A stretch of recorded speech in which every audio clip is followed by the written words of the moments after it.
दोस्तों, आप ये खबर जान के आप खुद भी हिल जाएंगे और आप डर जाएंगे। अगर आप स्विट्ज़रलैंड जाना चाहते हैं या देश के किसी भी कोने में ट्रैवल करना चाहते हैं तो ये खबर आपके लिए हो सकता है, क्योंकि ये स्विट्ज़रलैंड से खबर है और ये एक सोशल मीडिया साइट्स पे और ये न्यूज़ चैनल्स पे भी आ चुका है।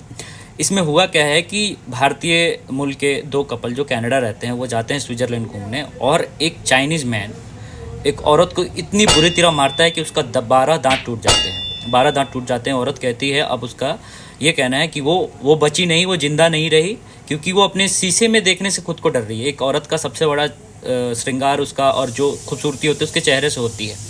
तो ये चीज़ है। मामला हुआ क्या? मामला जो कपल के द्वारा बताया गया कि मामला हुआ कि एक चाइनीज़ आदमी जो कि ये लग्जरी होटल्स में गए थे ये स्टे करने, वहाँ पे कुछ एक सस्पिशियस लगा, जैसे कि वो फ़ोन छीनने और कुछ ऐसा आया था। वो इन्होंने उसके विरोध में बोला, इन्हें पता नहीं था कि ऐसा वो कर सकता है। इन्होंने विरोध में कुछ बोला और फिर उसने मारना स्टार्ट किया। मारते ही हुए उसने 12 दांत तोड़ दिए औरत के, और दोनों कपल्स को मारे उसने, जिसमें औरत के 12 दांत टूटे। लेकिन इसमें वहाँ पे फिर पुलिस आई। पुलिस के आने के बाद लीगल एक्शन लिया गया। वो आदमी गिरफ्तार हो चुका है और चाइनीज़ मूल का आदमी है। एक चाइनीज़ आदमी को इंडियन कपल से क्या दुश्मनी हो सकती है, क्या वजह हो सकती है, इसकी वजह का अभी भी खुलासा नहीं हुआ। क्या हो सकता है कि कोई बीती इसके पीछे कोई कंस्पिरेसी हो, कोई कहानी हो सकती है कि किसी ने जानबूझ के कराया, क्योंकि बिना वजह किसी को मारना, कोई वजह नहीं था और अचानक से मारना, हमला करना और उस औरत के 12 दांत तोड़ देना। 12 दांत मतलब आगे से 12 दांत तोड़ना कितना पेनफुल और कितना हीनियस क्राइम है।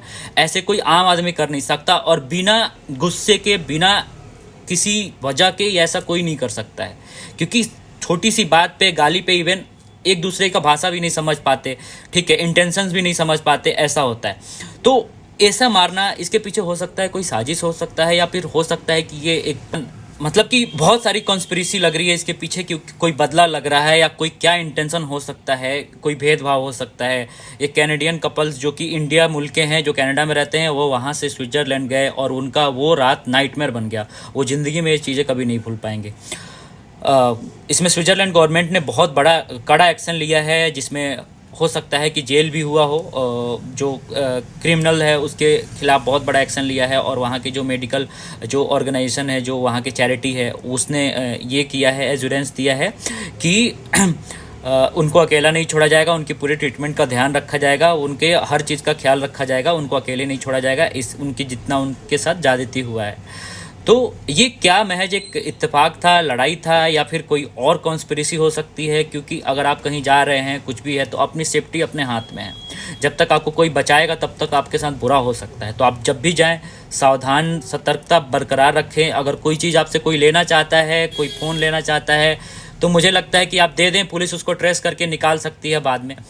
तो क्यों अपने जान के साथ खेलना? अगर वो बहस नहीं होती तो वो 12 दांत नहीं टूटते। और मुझे नहीं लग रहा है, मेरा एज पर माई ओपिनियन, मुझे नहीं लग रहा है कि एक सिर्फ महज लड़ाई और बहस हो सकती है, गाली गलौज हो सकती है। हो सकता है कोई बहुत बड़ा कॉन्स्पिरेसी हो इसके खिलाफ।